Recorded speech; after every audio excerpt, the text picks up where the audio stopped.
References to the game of cricket date back to the 1300s. Historians believe it started as a children's game. In the 1600s, working men began taking up the game as a pastime, and before long it caught on with the upper classes. By the 18th century, cricket was a major organized sport in England. Cricket bats are made of a particular species of white willow. It has stringy wood fibers that are unusually long. These give the wood elasticity, the key to its performance. Bat makers use as much sapwood as possible. It's moister than the heartwood at the tree's core because sap runs through it. Production begins with willow pieces 3/4 of a meter long. The first machine trims them down roughly to size. A few sprays of water limber up the wood fibers. Then each piece goes through a pressing machine 3 to 4 times.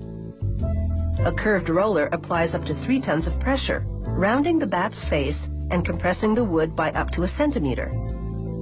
This pressing is essential because it determines the bat's performance and durability. The bat maker draws a V on the end where the bat handle will attach. Then he removes the bulk of the wood behind the V on a table saw. This minimizes the amount of work he'll have to do later by hand.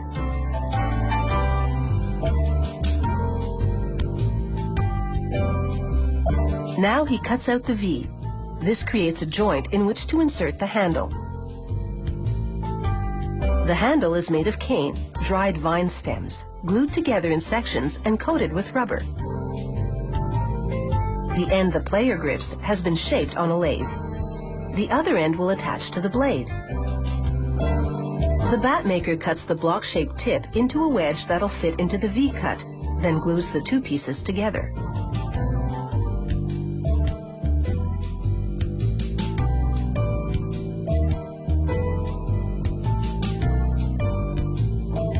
A few taps with a hammer ensure a tight fit.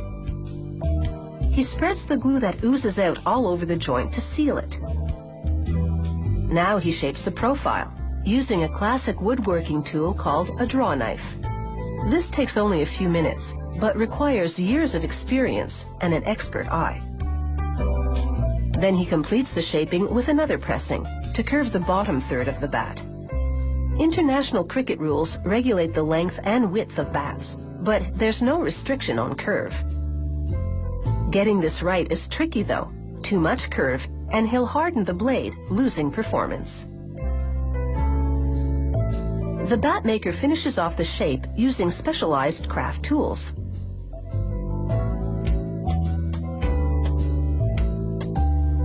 Then he uses a metal hand plane to flatten the blade's edges. He ensures the bat has good spring by hitting it with a dense wooden mallet. He also analyzes the sound of the strike. The softer the sound, the softer the wood, and the better the bat will play. He smooths the bat against a drum sander. The air-filled drum molds to the bat, so it doesn't wear away the shape he worked so hard to achieve. Then a worker smooths out the rest with a belt sander, custom made for the bat's shape. On each machine, they sand the entire bat twice, first with a coarse abrasive, then with a fine one. Next, they mount the bat on a binding machine and coat the handle with glue. Twine wrapping binds together the rubber-coated cane sections that make up the handle.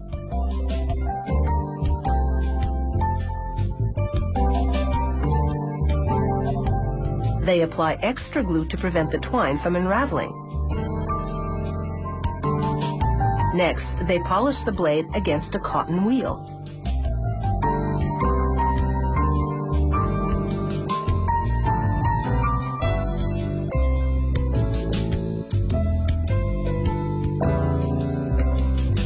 Once the wood is shiny enough, they stick on decals with the bat's brand name.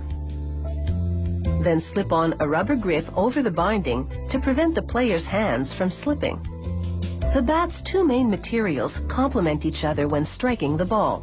The willow wood blade flexes enough to deliver a good hit.